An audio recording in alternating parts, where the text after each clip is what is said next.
It's been a while. And today's question is from Sheido. Have you played Undertale / Deltarune? Shocker. I have not. But my sons have. At least Connor, maybe Sean, maybe Nicholas. If not, but you have heard about them, what do you think of the music / composer? I think the music's great. I'm not going to do it. But yes, that's Megalovania from Undertale, and it is incredibly famous. And most kids that were the same age as my boys were playing it on a piano. And I think any tune that encourages kids to get in front of a piano and play a tune is great. So thank you, Toby Fox, for that. Haven't even seen Deltarune, I don't think. I should check them out because from what I saw, they presented some new game design ideas. Like it's not all about just fighting enemies that you meet. You might want to befriend those supposed enemies. So it turns the notion of a role-playing game on its ear with a sort of Final Fantasy-ish format, from what I understand of Undertale. And there's another game. And it's funny because I answered this question already, but the mic was off. So here's the funny bit, or not the funny bit, but the thing that I figured out already is that Axiom Verge by Thomas Happ is like Undertale and Deltarune, a solo developer independent game. And those are great. There's not many of them. They are unbelievably difficult to create. I think this is all kind of obvious, but the music in Axiom Verge is great. I may like that a little more than Undertale, just for my own personal preference. But I think Undertale has more variety in it. I just really like I'm a sucker for Metroidvania, right?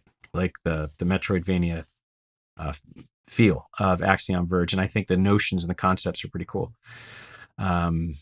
Because it does do something different than Metroid while still having a side view adventure format. In fact, my oldest buddy, Jason, created this thing called Easy Cave Adventure in a composition book as a kid. And I would like to be able to make a game, a side scroller based on that, because I haven't seen anything remotely like it. There probably is, right? And we could probably make it and spend a ton of time and money on it and not make our money back, which is what most independent developers are looking at these days. Not to be a downer. It's just that Axiom Verge, I don't know. I mean, there was a sequel, so I presume the first one was fairly successful. Undertale, huge success. Balatro, who knows what the right thing is to say. Great game. Again, a rarity, right? And we study these things and go, how did it get successful? How did the developer figure out the magic thing? Angry Birds is another story. They did 47, 57 iterations of games before that became a success. But the reason I know that it's very difficult and that developers sap their health to make these games is Dean Dodrill, who made Dust and Elysian Tale. And I don't want to say he worked himself to death, because thank goodness he's still alive, but it was hard. I'll just put it that way.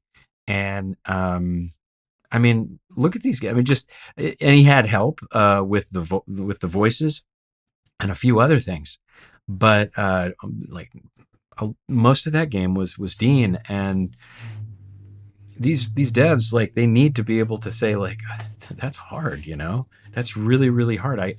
It would be nice to have the help, but there's also the publishing and the money and the ownership and all those things that when you're independent you get a little more control over, maybe a little bit of publisher help in exchange for less ownership, and maybe you don't want to deal with that sort of thing. I'm getting off of the subject here, but Undertale is a prime example of a solo dev with a great success. Again, very rare, but that doesn't mean don't try.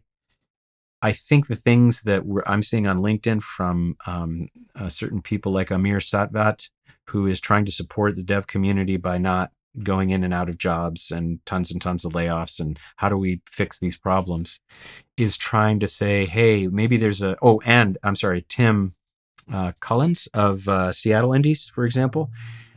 These kind of people are like, how do we help guide and provide resources for independent developers so that we don't feel that people have to sap their health or go bankrupt in order to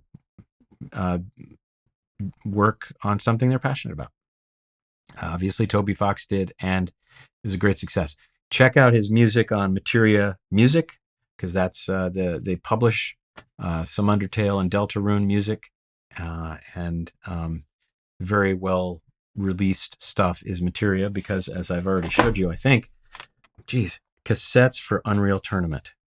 This was how I grew up, listening to music on stuff like this.